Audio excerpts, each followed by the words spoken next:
Behind every face is a story you've never heard. Stay and listen. You've probably seen him. Not him specifically, but a guy like him. One of the many people on the edges of the city's endless flow, watching. He was a face in the crowd, a shadow in the afternoon sun.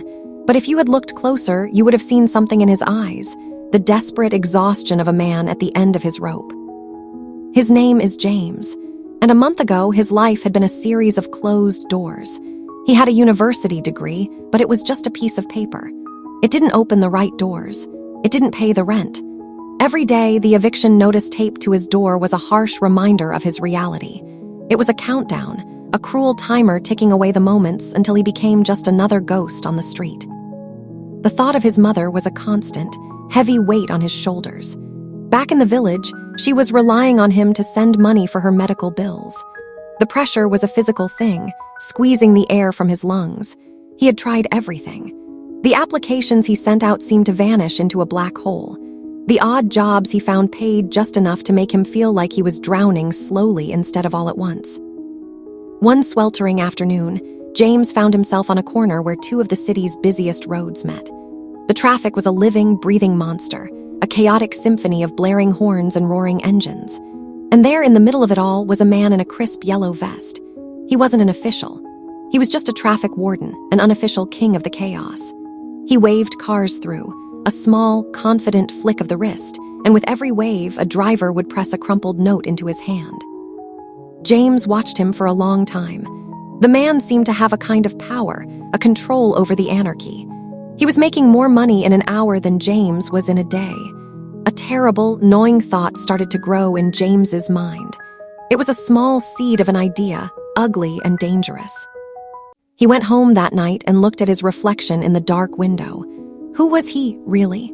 The hopeful young man with a certificate or the desperate one staring at the picture of his sick mother? The city was a predator, and he was its prey. The only way to survive, he concluded, was to become a predator himself. The next morning, he went to a market stall that sold work gear. He bought a cheap, slightly too big yellow vest and a whistle. The vest felt heavy in his hands, a strange and terrible weight. It was the color of caution and the color of opportunity. James, the hopeful graduate, was gone. A new man was about to take his place, and there was no turning back. The vest was a cheap, flimsy thing, but in James's hands, it felt like a stone. He tucked the plastic bag, holding it under his arm, his shoulders hunched.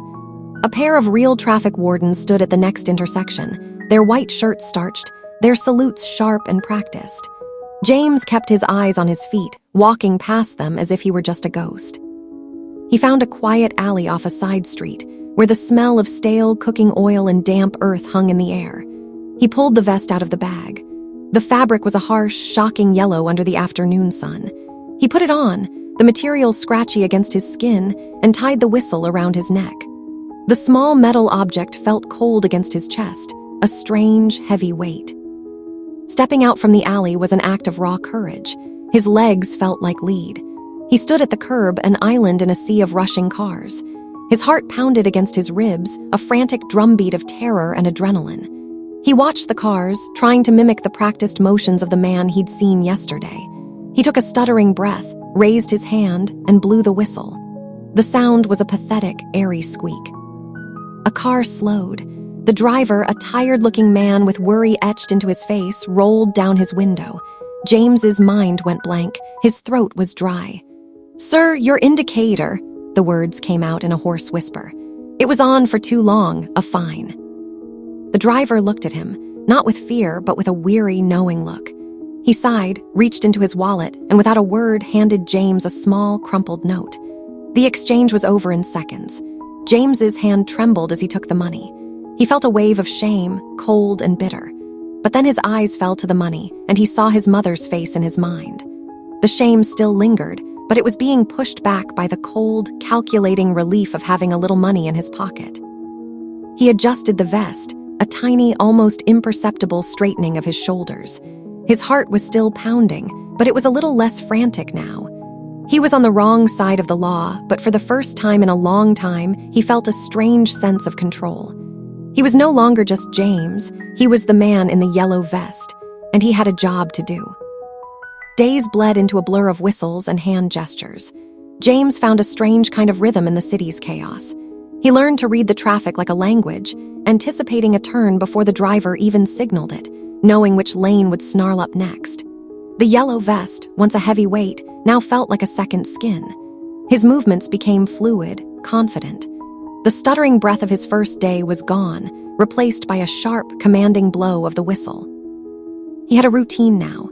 He would get to his corner before the morning rush, a shadow among the street vendors setting up their stalls. He'd find his place and settle in, watching the city awaken. His eyes, once lowered in shame, now met the gaze of the drivers. He saw all of them, the businessman in the air-conditioned car, the weary mother with a child in the back, the anxious student on a moped. They were all just trying to get through the day, just like him. They'd hand over the notes without a word, a silent, unspoken transaction. He was no longer a beggar, he was a toll collector. He learned to distinguish between the drivers who were genuinely annoyed and those who saw his unofficial service as a necessary part of navigating the city. Some would offer a quick smile, a nod of shared understanding in a world full of unwritten rules. He found a small sense of community on his corner. The woman who sold roasted corn would nod at him as he passed.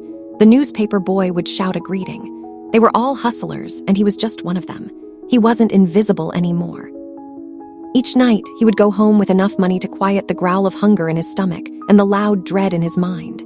He paid the rent, a small, triumphant moment each time he slid the money under the landlord's door. He bought medicine for his mother and sent a little money home. The yellow vest hung on the back of his door, a silent symbol of his compromise. He didn't feel good about it, but for the first time in a long time, he didn't feel completely powerless. He was surviving. And in this city, that was a kind of victory. The crumpled notes became a source of a new, cautious hope. James started to carry a small, worn notebook in the pocket of his trousers. Each time a driver handed over a few bills, he would quickly jot down the amount. The numbers in his notebook grew, a silent, powerful testament to his progress. It wasn't about getting rich, it was about not drowning. One afternoon, he walked into a small pharmacy, the clean, sterile air a stark contrast to the dust and fumes of his street corner. He handed over the prescription, and for the first time, he didn't have to plead or beg for credit. He paid in full. The pharmacist gave him a respectful nod, a simple gesture that felt like a reward for all his hard work. He walked out of the store with the medicine clutched in his hand, a tangible victory. He called his mother later that evening. The relief in her voice, a fragile sound floating over the phone line, was worth every moment of shame he had felt. With the immediate pressures eased, a small part of James's life began to return to normal. He could afford a proper meal, something more than bread and water. He walked past a small street food stall and on a whim bought a plate of spiced noodles. He ate it slowly, savoring every bite. It was a simple pleasure, but it felt like a luxury. He started to think of the future again, a future that didn't feel like a bottomless pit of despair. He saw himself, one day, getting a real job, paying his way honestly, and putting the yellow vest and the shame that came with it behind him. That night, as he hung the vest on the back of his door, it no longer felt like a symbol of his failure. For the first time, it felt like a tool. It was his bridge, a way to get from where he was to where he needed to be. The shame hadn't vanished, but it had a purpose now. It was the price he was paying for a chance at a better life. And for now, that was a price he was willing to pay. The rhythm of the city had become second nature to James. But a different kind of rhythm began to emerge, a quiet, insistent drumbeat of guilt.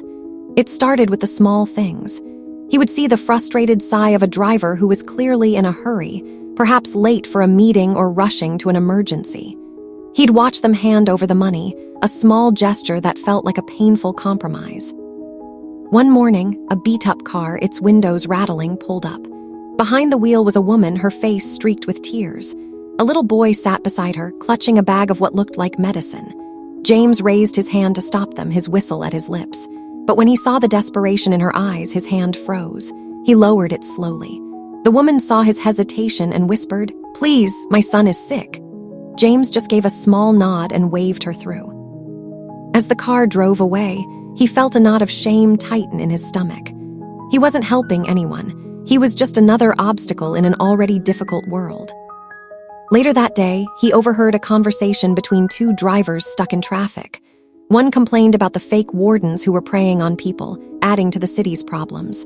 The other agreed, their words a hot, angry poison. James felt his face burn. He wasn't a hero. He was just part of the problem. He looked down at his yellow vest. It felt less like a tool of survival and more like a sign of corruption. He started to see his daily earnings differently. The money no longer felt like a lifeline. It felt tainted, a collection of sighs and forced payments. Each note was a reminder of a small injustice he had committed. The shame, which had been pushed to the background, now came roaring back. He was surviving, yes, but at what cost? He looked at the chaos around him, the endless stream of people trying to get by, and he wondered if he was becoming the very thing he had always hated, a parasite feeding on the desperation of others. The city's noise was a constant roar, but on this particular afternoon, James's ears were tuned to a different sound, the distant wail of a police siren. It was far away at first, but it was getting closer, growing louder. A chill ran down his spine. He had to disappear. He tried to walk away calmly, but his legs felt heavy. He was caught between the fear of getting caught and the need to not look suspicious. He ducked into a small store, pretending to browse the cluttered shelves, his eyes darting to the window. The siren screamed past his corner, and he watched from the shadows as a police van and a real traffic patrol car pulled over. Two officers stepped out, their uniforms crisp, their faces grim. They looked around, their eyes scanning the very spot where James had stood just moments ago. His heart pounded against his ribs, a frantic drumbeat of terror. He could feel the eyes of the shopkeeper on him, but he couldn't tear his gaze away from the street. The officers spoke to a few of the street vendors who pointed vaguely in different directions. James held his breath, a cold sweat beating on his forehead. This wasn't just a game anymore, it was a real threat. A criminal offense. The vest on his back felt like a beacon, a target. He watched as the officers got back into their vehicles and drove off, but the feeling of dread didn't leave him. He stayed in the store for a few more minutes, his body trembling, the reality of his situation sinking in. He wasn't just hustling, he was risking his freedom. He walked out of the store and saw a familiar driver, a man he had fined a few times. The man saw James and gave him a knowing look, a mix of contempt and pity. It was in that moment that James understood the true cost of his actions. It wasn't just money he was taking, it was his dignity and his peace of mind. The close call had left James's legs shaky. He walked away from his corner, his vest still on. The sight of the police cars burned into his memory.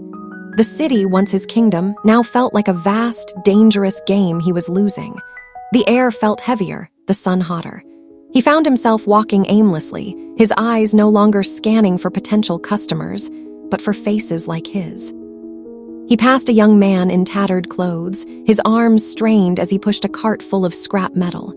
He saw a woman balancing a tray of bread on her head, her steps quick and practiced, her face glistening with sweat. They were all hustling, but their work felt different. It was honest. It was a direct exchange of labor for a small reward. His was not. He stopped at a traffic light, a sea of cars surging around him. A young woman stood on the median strip, her back to the traffic, a large, heavy cooler slung over her shoulder. She was selling sachets of cold water. Her arm muscles strained as she hoisted the cooler, her face a mask of quiet exhaustion. He watched her. A car stopped, and a driver bought a sachet. She smiled, a genuine, tired smile, and handed over the change. The driver's nod of thanks felt different from the begrudging payments James was used to. It felt earned. The light changed and the cars surged forward. The water seller was still there, a small but steady presence. She caught his eye, and for a moment their worlds collided. She didn't offer him water for money. Instead, she just gave a small, weary nod of shared understanding. He saw the struggle in her eyes, the same desperation he felt, but without the shame. She wasn't taking, she was earning. Her life was hard, but it wasn't a lie. James lowered his gaze to the yellow vest he was still wearing. It felt like a costume, a cheap imitation of authority. The money he had made no longer felt like a victory, it felt like a debt. He had built his small fortune on deceit, while the people around him were building theirs on sheer, honest will. He saw himself for what he was, a parasite in a world of laborers. And in that moment, The weight of the vest was not from the police, but from the unbearable truth of what he had become. James felt a strange pull as he walked away from the city center. The weight of his yellow vest was now a constant, physical reminder of his lie. The money in his pocket, once a source of triumph, now felt like a collection of sighs and forced payments. He knew he couldn't go back to his corner. The risk of getting caught was one thing, but the look in the eyes of the water seller and the knowing glance of the driver had stripped him of his fragile peace. He had to make a choice. He walked past a bustling construction site. The workers, covered in dust and sweat, were moving heavy bags of cement and iron rods. The work was backbreaking, but it was honest. A small sign on the gate caught his eye. "Laborers needed. Immediate start." He stopped, a small, hopeful flutter in his chest. It wasn't the dignified job he had always dreamed of, but it was real. It was a path to a life without shame. Took out his phone. The screen lit up with a message from his landlord. "Payment is overdue. Tomorrow is the last day." The words were a sharp, cold jab of reality. He looked from the sign to his phone. The construction job would pay, but not enough to cover the overdue rent immediately. He had money, but it was tainted. He could go back to his corner just for one more day, one more hustle to pay the bill and buy some time. The thought was a snake in his mind, tempting him with a quick, easy fix. He stood there, a man torn between two worlds. The one behind him was built on deceit, but offered a temporary safety net. The one in front of him was an unknown, filled with honest toil and no guarantees. He could choose to go back to his old life, to the easy money and the constant fear. Or he could choose to take a step into the unknown, to build a new life from the ground up with his own hands. The choice was not about money anymore. It was about the kind of person he wanted to be. The sun was a fiery orange disk hanging low in the sky as James made his decision. He pulled the yellow vest from his shoulders, the sound of the cheap fabric peeling away from his skin feeling like a release. He crumpled it in his hand, a small, insignificant ball of cloth that had once held so much power. He walked past his usual corner, the place that had been his kingdom, and didn't even glance at it. The city's noise was the same, but to him, it felt different. It was no longer a symbol of chaos. It was a sound of life, of a million different struggles and a million different victories. He stood in front of the construction site gate. The sign was still there, a simple promise of honest work. He walked through the gates and approached a foreman, a man with a stern face and weary eyes. He told him he was looking for work, that he was strong and ready to learn. He didn't mention his degree or the yellow vest or the weeks he had spent on the wrong side of the law. He didn't have to. The foreman looked him over, seeing not his past, but the hunger in his eyes. He got the job. It wasn't a triumphant moment with a grand celebration. It was just a simple nod, a handshake, and a dusty helmet handed to him. The work was hard, backbreaking in a way his old job never was. The sun beat down on his back, and his hands, once soft from idleness, were quickly becoming calloused. But with every bag of cement he lifted, every iron rod he carried, he felt a strange sense of peace. The money he earned at the end of the day wasn't much, but it was clean. It was his. He still had to face his landlord. He would have to explain, to plead for more time, to make promises he wasn't sure he could keep. But he would face him as James, the laborer, not as the man in the yellow vest. He had found a new kind of freedom, not from the city's struggles, but from the weight of his own lies. He was on a new path now, a harder one, but a truer one. And as he walked home that evening, the road in front of him wasn't an easy one, but it was his own.